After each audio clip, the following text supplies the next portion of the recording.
Hello बच्चों, the question says that describe the mode of fertilization and the development of the grasshopper studied by you। यानी इस question में हमसे ये पूछा गया है कि ग्रास हॉपर में किस तरीके का फर्टिलाइजेशन होता है एंड आफ्टर फर्टिलाइजेशन किस तरह का डेवलपमेंट उसमें होता है, जो भी आपके सिलेबस में है आपसे यहां पर पूछा गया है। तो चलिए स्टार्ट करते हैं। तो देखिए, सबसे पहले ग्रास हॉपर के बारे में समझ ले कि ग्रास हॉपर क्या है। ग्रास हॉपर एक तरह का इंसेक्ट है और ये बिलोंग करता है किसको? Phylum arthropoda. Phylum arthropoda. तो फाइलम ऑर्थोपोडा के इंसेक्टा क्लास का ये मेंबर है। अगर हम इसके क्लास की बात करें, फाइलम्स में बहुत सारे क्लास होते हैं, तो इसका जो क्लास है एंड दैट इज इंसेक्टा। अब मोस्ट ऑफ द मेंबर जो इंसेक्टा के हैं उनमें अगर हम बात करें फर्टिलाइजेशन, तो फर्टिलाइजेशन होता है यहां पर इंटरनल और डेवलपमेंट होता है इनडायरेक्ट। तो इस क्वेश्चन का जो बेसिक जो की कॉन्सेप्ट है वो यहां पर फर्टिलाइजेशन के बारे में है कि फर्टिलाइजेशन इनमें कैसा होगा। Fertilization is internal. Fertilization is internal. अब इंटरनल फर्टिलाइजेशन का मतलब ये होता है कि जो mating of sperm and egg है वो किस में होगी? Inside the body of female. तो इंटरनल फर्टिलाइजेशन का मतलब क्या है कि inside the body of female, female की बॉडी के अंदर होगा फर्टिलाइजेशन। तो इस तरह के फर्टिलाइजेशन को हम क्या कहते हैं? इंटरनल फर्टिलाइजेशन कहते हैं। और जो दूसरी इंपॉर्टेंट बात इसमें पूछी गई है डेवलपमेंट की, तो डेवलपमेंट कैसा है? डेवलपमेंट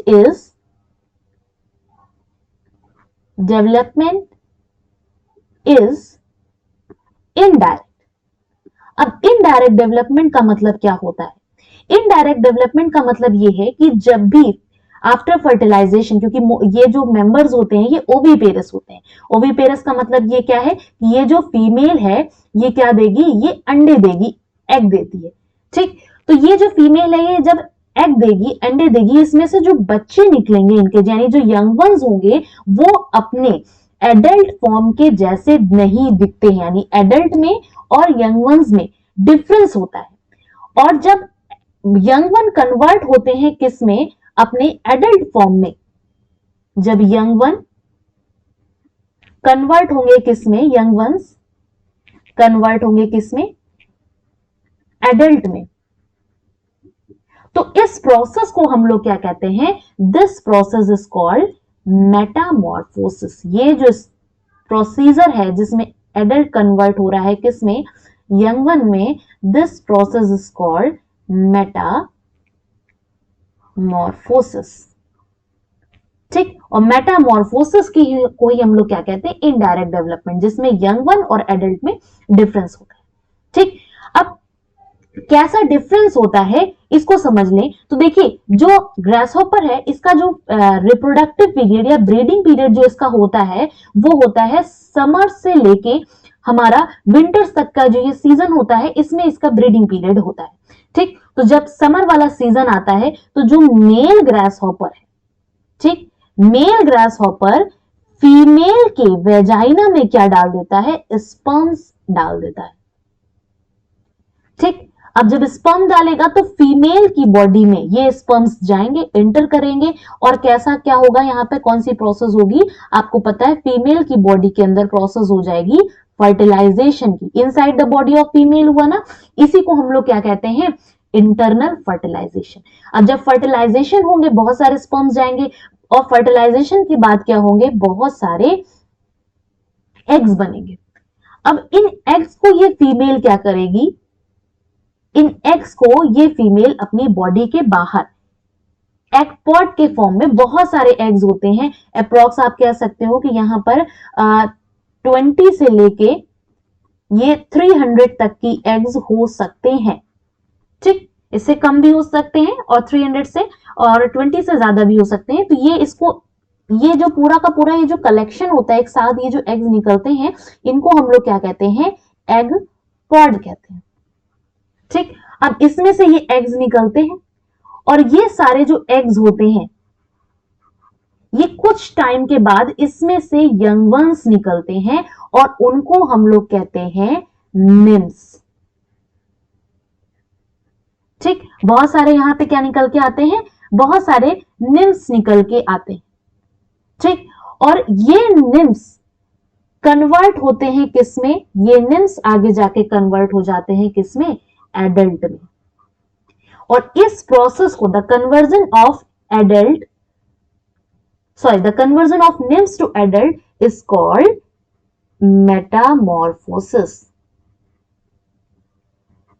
मेटामॉर्फोसिस, इसी को हम लोग इनडायरेक्ट डेवलपमेंट भी कहते हैं। अब इसमें देखिए निम्स और एडल्ट में डिफरेंस क्या होता है, क्योंकि आप बोल रहे हैं ना कि जो यंग वंस हैं वो एडल्ट से थोड़े डिफर करते हैं, तो क्या डिफरेंस होता है। तो देखिए जनरली तो निम्स अगर हम बात करें तो उनका जो बॉडी का शेप होता है वो एडल्ट्स के जैसा ही होता है, बट जो डिफर करता है वो ये है कि निम्स जो होते हैं दे लैक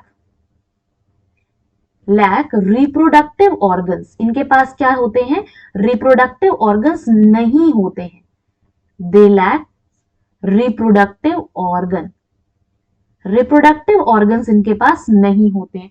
दूसरा डिफरेंस एडल्ट और लिम्फ में ये होता है कि इनके पास विंग्स भी नहीं होते हैं, विंग्स आर एब्सेंट।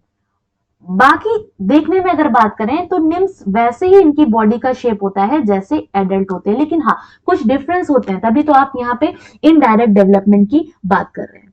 ठीक है, तो ये कॉन्सेप्ट क्लियर हो गया कि फर्टिलाइजेशन ग्रॉसहॉपर का क्या है, वो है इंटरनल फर्टिलाइजेशन, यानी मेल फीमेल की बॉडी के अंदर स्पर्म्स डालता है, देन यहां पर mating of egg and sperm होती है।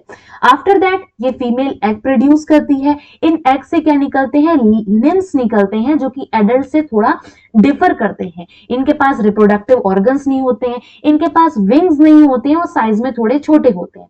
कुछ टाइम बाद, लगभग आप कह सकते हो कि 2 हफ्ते का टाइम लगता है, यहां पर 2 वीक्स का टाइम लगता है, और उसके बाद ये एडल्ट निम्स किस में कन्वर्ट हो जाते हैं, एडल्ट में, जिस प्रोसेस को हम लोग कहते हैं मेटामॉर्फोसिस। और इस तरह के डेवलपमेंट को, जिसमें जो यंग वंस होते हैं वो एडल्ट में कन्वर्ट होते हैं, इस तरह का डेवलपमेंट कहलाता है indirect development. Okay, so answer हमें मिल गया। आंसर इज कि फर्टिलाइजेशन इंटरनल होता है and the development is indirect. I hope you got the answer. Thank you so much.